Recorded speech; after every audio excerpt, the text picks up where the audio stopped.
अब हम फैंग को देखते हैं जो प्लान के अकॉर्डिंग माइस के अंदर घुस गया था। वहां पर उसे डीन का स्ट्रॉन्ग एनर्जी फील हो रहा था, जिससे उसे पता चल जाता है कि डीन अभी डीमन का सामना कर रही है। उसके बाद फैंग अंदर की तरफ बढ़ते जाता है ताकि उसे हायर एनर्जी वाला स्टोन्स मिले, मगर उसे बहुत सारे स्टोन्स पहले से ही यूज किए हुए मिलते हैं जिसे डीमंस ने यूज किया था। फिर फैंग वहां के बड़े बड़े स्टोन्स निकालना शुरू कर देता है। उसे वहां पर हॉपिंग यानी होरिंग फ्रूट भी दिखते हैं जिसके बारे में उसे किन ने बताया था। फिर फैंग उसे भी तोड़ना शुरू कर देता है। फिर वो जल्दी से बाहर आ जाता है जहां वो डीन को मॉन्स्टर के साथ फाइट करते हुए देखता है और उनसे पूछता है क्या आपको कोई हेल्प चाहिए। तब वो कहते हैं जल्दी से यहाँ से चले जाओ, मैं इसे 1 मिनट से ज्यादा नहीं संभाल पाऊंगा। तभी डीन को एहसास होता है रैंक 8 वाला डीमन इसी तरफ आ रहा है। ये देखकर वो परेशान होने लगते हैं। डीन समझ जाते हैं उन्हें इन बीस्ट को मारना पड़ेगा, नहीं तो फैंग खतरे में पड़ सकता है। फिर वो ओल्ड मैन का डिवाइन वेपन निकालते हैं जिसे बहुत टाइम से कल्टीवेट तो किया गया था मगर यूज नहीं। तभी मॉन्स्टर उनके ऊपर हमला कर देता है, जिससे बचने के लिए डीन भी हमला करते हैं। वो हमला इतना पावरफुल था कि मॉन्स्टर सीधा जमीन पे जाकर गिरता है। फिर डीन सोचते हैं इतना ज्यादा शोर हुआ है कि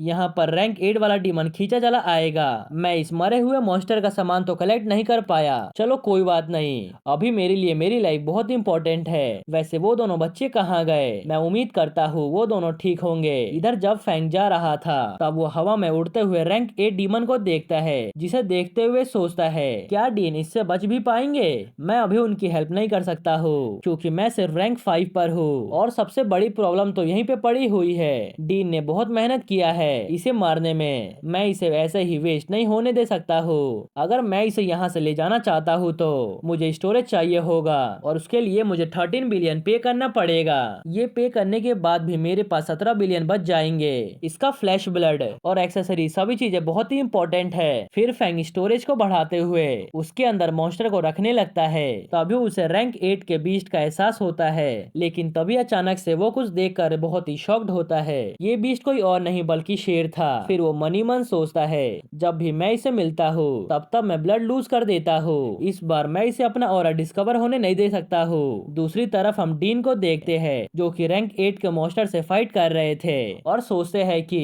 मैं रैंक 8 के मॉन्स्टर को नहीं हरा सकता हूँ, मैं अभी एक को नहीं हरा पा रहा, फिर ये दूसरा कहां से आ गया? अभी वो उसके ऊपर हमला करते हैं। तभी शेर उस मॉन्स्टर के ऊपर हमला करके उसे मारने लगता है। ये देखकर डीन को कुछ समझ नहीं आता। फिर डीन भी पीछे से मॉन्स्टर के ऊपर हमला करते हुए सोचते हैं मैं बड़े वाले को रोक नहीं सकता तो क्या हुआ, कम से कम इस छोटे वाले को तो निपटा ही सकता हूँ। शेर अपने हॉर्न से लास्ट हमला करके उस मॉन्स्टर को मार देता है और वो मॉन्स्टर सीधा जाकर नीचे गिरता है। ये देखकर फैंग सोचता है ये मरे हुए मॉन्स्टर कहाँ से आ रहे हैं और यहीं पर क्यों गिर रहे हैं, कहीं ये शेर का काम तो नहीं है? मुझे क्या, मुझे तो सबसे पहले इसका हार्ट और ब्रेन चाहिए। मगर तभी वहां पर शेर वापस से आ जाता है। उसे देखकर फैंग वापस से उसी गड्ढे में छुप जाता है ताकि शेर उसे नोटिस ना कर पाए। फिर वो गड्ढे बनाकर जमीन के अंदर से जाने लगता है, मगर तभी शेर उसके सामने आ जाता है और अपने पंजे से उसे दबाने लगता है, जिसपे फैंग कहता है क्या हुआ शेर, क्या तुम्हें भूख लगी है? तुम मुझे मारने से पहले मेरे से एक बार बात क्यों नहीं कर लेते? शांत हो जाओ।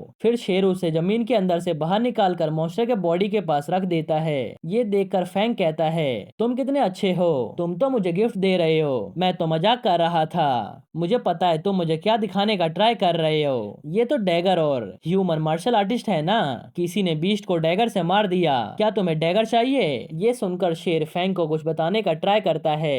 तब फैंग कहता है क्या तुम इंसान को खाना चाहते हो या फिर डैगर को, क्या तुम चाहते हो मैं इस डैगर से तुम्हें मारूं? ये सुनकर वो स्माइल करने लगता है। इसका मतलब शेर यही बात उसे बताने का ट्राई कर रहा था। इधर डीन भी ये सब छुप छुप कर देख रहे थे और सोचते हैं मैं शेर को तो हरा नहीं पाऊंगा, क्या मुझे यहाँ से चले जाना चाहिए? अगर फैंग मर भी गया तो कोई मेरे ऊपर शक नहीं करेगा, मगर क्या मैं फैंग को मरा हुआ देखना चाहता हूँ या फिर नहीं? ये ओल्ड मैन का डैगर बहुत ही एक्सपेंसिव है, क्या उसे फैंग को देना सही रहेगा? चलो एक बार ट्राई करने में क्या जा रहा है। ये कहकर वो फैंग की तरफ उस डैगर को फेंक देते हैं। फैंग उस डैगर को लेते हुए शेर से पूछता है क्या तुम सही में चाहते हो मैं तुम्हें इस डैगर से मारूं? इसके बाद फैंग उसके ऊपर डैगर से हमला कर देता है। तभी शेर के अंदर से ब्लड बाहर आना शुरू हो जाता है। तब शेर उसके हाथ से डैगर लेते हुए अपने आप को काट देता है। ये देखकर तो फैंग बहुत ही शॉक्ड होता है और सोचता है इसके इंटरनल ऑर्गन्स तो टुकड़े हो गए, मगर इसने अपने साथ ऐसा क्यों किया? तब डीन उसके पास आकर पूछते हैं फैंग यहाँ पर क्या चल रहा है, क्या ये बीस्ट सिर्फ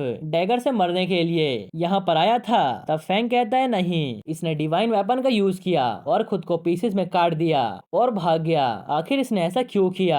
तब डीन उसे यहाँ से मैजिक सिटी की तरफ जाने को बोलते हैं। तभी उन्हें रैंक 9 का एहसास होता है। ये देखकर वो दोनों वहाँ से भागने लगते हैं। वो कम से कम 5 नहीं 6 लोग होंगे, जल्दी से चलो यहाँ से। ये सुनकर फैंग वहाँ से भागते हुए सोचता है क्या वो डिवाइन वेपन में कुछ खास था, जिसपे वो हल्का सोचते हुए बताते हैं जहाँ तक मुझे पता है वहाँ तक वुडी सिटी में रैंक 9 है। तब फैंग कहता है इसका मतलब शेर ने प्रिटेंड किया अटैक होने का ताकि वो रैंक 9 बीस्ट से कंप्लेन कर सके इससे रिलेटेड।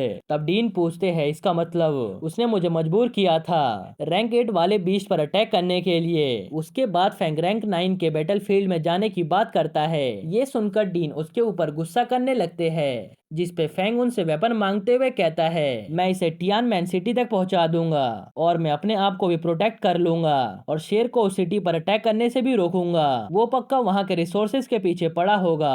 मैं वहां जाकर उनकी हेल्प करूंगा, क्या पता मुझे वहां जाकर कुछ फायदा भी हो जाए। डीन वहां से जाते हुए कहते हैं अगर कोई सीरियस कंडीशन आ जाए तो तुम सबसे पहले अपने आप को बचाना। तब फैंग कहता है आप चिंता मत करो, आप होप सिटी में जाकर मेरा वेट करो, मैं आपके पास गुड न्यूज ही लेकर आऊंगा। दूसरी तरफ हम शेर को देखते हैं जो टियान मैन सिटी पर अटैक करने के लिए पहुंच चुका था। उसे रोकने के लिए गेट पर बहुत से सोल्जर्स थे। वहां का हेड शेर से पूछता है आखिर तुम यहाँ पर क्या कर रहे हो, हमने तुम्हारा क्या बिगाड़ा है, तुम्हें मुझे एक्सप्लेनेशन देना पड़ेगा। फिर वो मनी मन सोचता है फॉरबिडन लैंड का किंग शेर के साथ यहाँ पर क्यों आया है, हम रैंक 9 के 2 बीस्ट को भी वहाँ पर देख पाते हैं। इधर शेर उनके ऊपर हमला कर देता है। ये देखकर हेड आगे बढ़ते हुए पूछता है क्या तुम यहाँ पर हमारा इंसल्ट करने के लिए आए हो।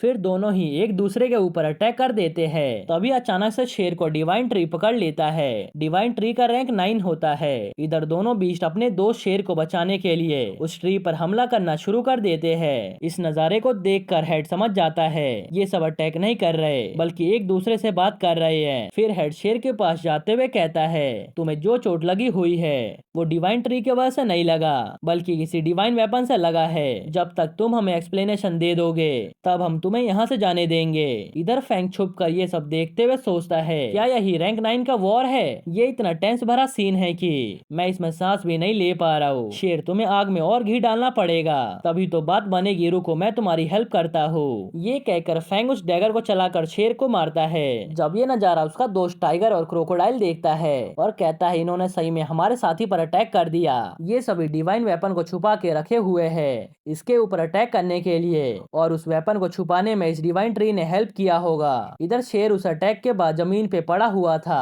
और वहीं पर फैंग भी गड्ढा बनाकर छुपा हुआ था। इधर हेड सोच रहा था वो वेपन तो डिवाइन ट्री के अंदर ही छुपा था बहुत साल पहले। क्या ये डिवाइन ट्री हमसे कुछ छुपा रहा है? मुझे डर है कहीं हमारा ये सिटी बर्बाद ना हो जाए, मगर मैं अभी मर नहीं सकता हूँ। फिर वो क्रोकोडाइल का पूंछ काट देता है और कहता है ये सब तुम्हारे कारण से हो रहा है, तुमने ही मुझे फोर्स किया है। डिवाइन वेपन डिवाइन क्रिएचर के हार्ट और ब्रेन से बना होता है जिस कारण से वो बहुत पावरफुल होता है। इधर फैंग उस पूरे वॉर को एंजॉय करते हुए सोचता है ये तो और ज्यादा इंटरेस्टिंग होते जा रहा है। दूसरी तरफ हम जनरल को देखते हैं जो डीन से कहते हैं टियान मैन सिटी अभी 2 बीस्ट का सामना एक साथ कर रहा है, जिसपे डीन कहते हैं टियान मैन सिटी तो बहुत ही वीक है और वो रैंक 7 वाले बीस्ट को भी नहीं हरा सकते हैं। फिर वो हाई रैंक के साथ कैसे सामना कर रहे हैं। तभी वहाँ पर एक लेडी आते हुए कहती है उनके पास डिवाइन वेपन है वो भी रैंक 9 लेवल का। उन्हें देखकर डीन सिर झुकाते हुए पूछते हैं आप यहाँ पर क्या कर रही है। जनरल कहते हैं चीफ आप यहाँ पर कैसे, क्या यहाँ पर सही में कोई बैटल होने वाला है। इस लेडी का नाम नान है और ये रैंक 9 पर है जो कि डिटेक्टिव चीफ के पोजीशन पर है। फिर नान कहती है डायरेक्ट वॉर तो नहीं होने वाला है मगर इनडायरेक्ट होने वाला है जिसमें हम कुछ रैंक 9 को आसानी से खत्म कर सकते हैं, मगर हमें जिसके पास डिवाइन वेपन है उसे इन्वेस्टिगेट करना चाहिए। ये सुनकर डीन सोचते सही हुआ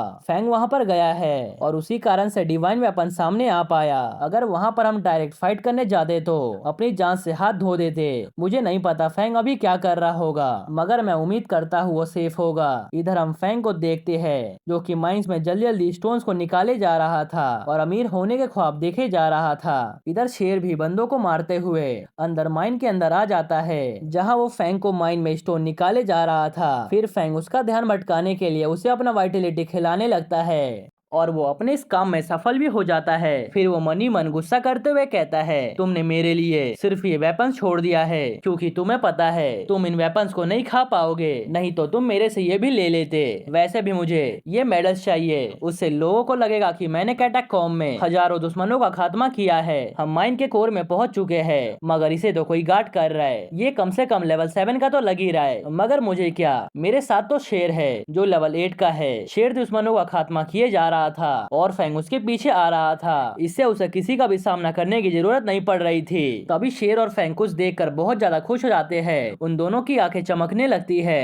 फिर फैंग वहाँ के स्टोन्स को तोड़ते हुए कहता है, शेर तुम्हें जितना खाना है उतना एनर्जी खा लो, मैं तुम्हारे लिए कुछ स्टोन्स ले लेता हूँ। तुम्हें एनर्जी चाहिए होगा तो मैं तुम्हें दे दूंगा। फिर फैंग एक जगह आकर ट्री के रूट्स को देखते हुए कहता है, अब हम यहाँ से आगे नहीं बढ़ सकते, मगर शेर मेरे पास एक प्लान है। अगर तुम मेरा साथ दोगे तो हम साथ में यहाँ से बचकर निकल सकते हैं। दूसरी तरफ हम बीस्ट को देखते हैं जो विलेज के हेड से फाइट कर रहे थे। फिर वो दोनों बीस्ट वहाँ से जाने लगते हैं। तब हेड कहता है कि तुम दोनों कहाँ जा रहे हो, मेरा सामना करो। इधर हेड को वहाँ के लोग कहने लगते हैं, आप कहाँ जा रहे हो, वो रिस्ट्रिक्टेड एरिया है और वो लेवल 9 वालों से भरा हुआ है। दूसरी तरफ फैंग ये गड्ढे से बाहर आकर सिटी की तरफ जाने लगता है और गुस्सा करते हुए कहता है, उस किन ने मुझे गलत इन्फॉर्मेशन दिया था। इधर किन भी गुस्से में कह रहा था, फैंग ने कहा था 2 बीस्ट को लूटने पर बहुत ही फायदा होगा, मगर जमीन के नीचे मुझे सड़े हुए वेपन्स के अलावा कुछ भी नहीं मिल रहा। फैंग ने पक्का अच्छी अच्छी चीजें रख ली होगी, इसी कारण से मुझे कुछ भी काम नहीं मिल रहा है। क्या मुझे होप सिटी में जाकर उसे लूटना चाहिए? अब हम अगली सुबह चीफ को देखते हैं जो कहती है, मिडिल ग्रेड के फाइटर किसी भी पल निकलने के लिए रेडी है, हाई ग्रेड के मार्शल आर्टिस्ट तो ठीक है, तुम सब ने टियानमेन सिटी के साथ वॉर करने की हिम्मत की, तुम सब तो बहुत ही ब्रेव हो। इधर प्रिंसिपल डीन को डराते हुए पूछते हैं, फैंग कहाँ पर है, किन कहाँ पर है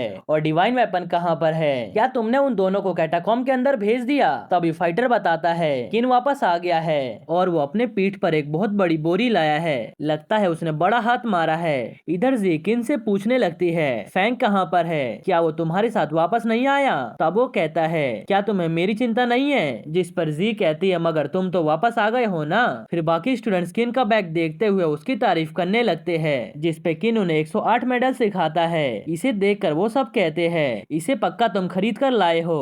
ये सुनकर किन उनके ऊपर गुस्सा करने लगता है। फिर किन अपना बैग खोलकर सभी को दिखाने लगता है वो क्या क्या लाया है और प्रिंसिपल से किन इस बारे में पूछता है। तब वो बताते हैं इसका कॉस्ट 1 बिलियन होगा। ये सुनकर वो दुखी होते हुए कहता है, इतनी मेहनत करने के बाद भी मेरे हाथ इतना ही आया। फिर वो प्रिंसिपल से पूछने लगता है, कहीं आप झूठ तो नहीं बोल रहे हो, फैंग तो मेरे से 10 गुना ज्यादा कमाता है। तब वो कहते हैं, तुम अभी सिर्फ रैंक 4 पर हो और एक बार में तुमने 1 बिलियन कमा लिया, क्या तुम अभी भी खुश नहीं हो? तुम्हें क्या लगता है फैंग आसानी से पैसे कमा लेता है? लास्ट टाइम जब वो नानजियांग में आया था तब वो लकी था, इसी कारण से उसके हाथ बहुत अच्छी अच्छी चीजें लगी, मगर वो हर बार लकी नहीं हो सकता है ना। तभी सभी स्टूडेंट्स ऊपर देखते हुए कहते हैं, ये क्या चीज है, क्या ये डिमोनिक बीस्ट है जो उड़ रहा है? हम फैंग को भी उसी बीस्ट के साथ आते हुए देखते हैं। उसके फेस पर एक बहुत बड़ा स्माइल था। फैंग उस बीस्ट को लेकर आया था जो उस टाइम मारा गया था, साथ ही साथ वो माइन से बहुत सारे स्टोन्स लेकर आया था, जिसे देखकर सभी लोग बहुत ही शॉक्ड होते हैं। उसके बाद फैंग कहता है, क्या तुम सब बिलीव करोगे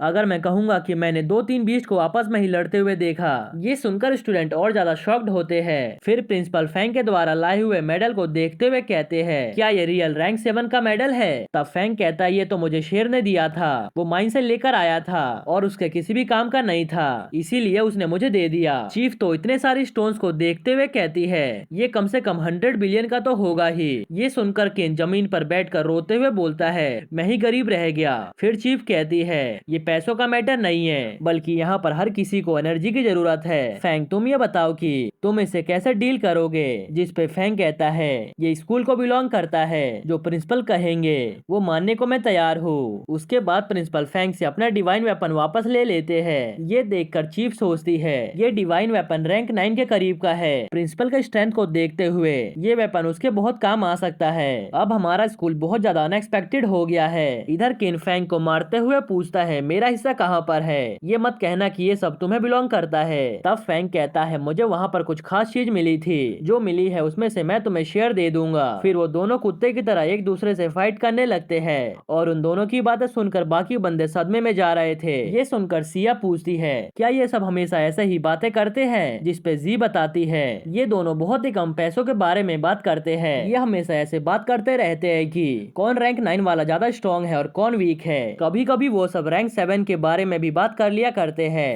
तभी फैंग जी के पास आते हुए एनर्जी फ्रूट्स देता है और कहता है अगर मैं उसे खाऊंगा तो ये वेस्ट ही होगा, इसीलिए तुम इसे खा सकती हो। ये सुनकर जी खाते हुए बताती है ये तो बहुत ज्यादा स्वीट है। फिर फैंग उसे दूसरा देता है खाने के लिए। ये देखकर डीन उसे रोकने लगते हैं और प्रिंसिपल अपने सिर पर हाथ रखते हुए बोलते हैं हर 3 दिन में इसे खाने से ऑर्गन का स्पीड बहुत ज्यादा बढ़ जाता है। अगर तुम 2 फ्रूट खाओगे तो तुम्हारे पास एक्सेस एनर्जी हो जाएगा। इससे हाफ ऑफ मेडिसिन तुम्हारे बॉडी में काम नहीं करेगा और वेस्ट हो जाएगा। एक फ्रूट को खाकर 1 महीने तक आराम से कल्टीवेट कर सकते हैं। ये सुनकर फैंग कहता है चिंता करने की बात नहीं है, मैं वहाँ से बहुत सारा फ्रूट्स लेकर आया हूँ। इधर फैंग अपने वेल्थ वैल्यू को देखकर बहुत ज्यादा खुश हो रहा था। इधर चीफ गुस्से में कह रही थी इन 2 बच्चों को कैटाकॉम्ब से बैन कर दो। तब प्रिंसिपल हंसते हुए कहते हैं इन दोनों ने कुछ भी गलत नहीं किया, उल्टा इन्होंने बीस्ट का ध्यान भटकाने में मेरी हेल्प की थी। तब वो कहती है लास्ट ईयर टियान मैन को लूटा गया था, क्या तुमने कोई एक्शन लिया था? अब तुम मेरे साथ फालतू की बकवास बंद कर दो। तब वो कहते हैं मैं सिर्फ रैंक 8 का था, आखिर मैं उस कल्ट का क्या ही बिगाड़ लेता। फिर वो दोनों ही आपस में लड़ना शुरू कर देते हैं। तब बीच में आते जनरल, मगर बहस इतनी ज्यादा बढ़ जाती है कि वो लड़ाई पे उतर जाते हैं और लास्ट में कहते हैं कि ये दोनों लड़के बहुत ही अच्छे हैं और हमारे बहुत ज्यादा काम भी आए हैं और ये आपसे तो बहुत ज्यादा यूजफुल है, इसीलिए आपको कोई हक नहीं है इन्हें बैन करने का। ये सुनकर फैंग हंसते हुए कहता है जनरल तो बहुत ज्यादा काइंड है। ये सुनकर प्रिंसिपल शॉक्ड होते हुए कहते हैं ये हमारी बातें सुन पा रहा है, हमने तो मेंटेलिटी बैरियर लगा रखा है, ये तो सिर्फ रैंक 5 का है, फिर ये हमारी बात कैसे सुन सकता है। फिर जनरल उसे बैरियर के अंदर खींचते हुए कहते हैं अबे क्या तू हमारी बातें सुन रहा है? तब फैंग कहता है नहीं तो मैंने आपकी बातें नहीं सुनी। तब चीफ कहती है तुमने अपने एनर्जी को छुपा लिया ताकि हम तुम्हें नोटिस ना कर पाए, तुम्हारे अंदर स्किल्स तो है, चलो अब से तुम इंफॉर्मेशन कलेक्ट करने का काम करोगे हमारे लिए। ये सुनकर फैंग बोलता है मैं तो ज्यादा से ज्यादा इंफॉर्मेशन पाना चाहता हूँ ताकि मैं कैटाकॉम्ब को सही से एक्सप्लोर कर सकूं। तब जनरल उसके सिर पर मारते हुए कहते हैं तुम्हें अपने हद में रहना चाहिए, उसे बाहर जाने का ट्राई मत करो। तब फैंग कहता है मेरा टाइम आ चुका है फॉरबिडन साइड पर जाने का, अगर मैं नहीं गया तो वहां जाने का रास्ता भूल जाऊंगा। ये सुनकर सब शॉक्ड होते हैं कि ये फॉरबिडन साइड पर जा रहा है। फिर प्रिंसिपल कहते हैं किसी को भी चिंता करने की जरूरत नहीं है क्योंकि मैं इसके ऊपर कैटाकॉम्ब में नजर रखूंगा। ये सुनकर जनरल बोलते हैं ये हमेशा कुछ ना कुछ गलत काम करता है, मैंने अभी तक वहां जाने का सोचा नहीं है। तब फैंग नर्वस होते हुए बोलता है मैं तो बस मजाक कर रहा था, आपको सीरियस होने की जरूरत नहीं है। तब प्रिंसिपल और चीफ गुस्से में कहते हैं तुम्हारे पास रिसोर्स की कमी नहीं है, इसलिए दफा हो जाओ और अपने कल्टीवेशन पर ध्यान दो। और इसी के साथ यह एपिसोड यहीं पर खत्म होता है। अगर यह एपिसोड थोड़ा सा भी पसंद आया हो तो प्लीज वीडियो को लाइक कर देना और अभी तक चैनल को सब्सक्राइब नहीं किया तो प्लीज कर लेना। इस वीडियो का लाइक है मैं 2.5 के। ओके तो मिलते हैं नेक्स्ट एपिसोड में।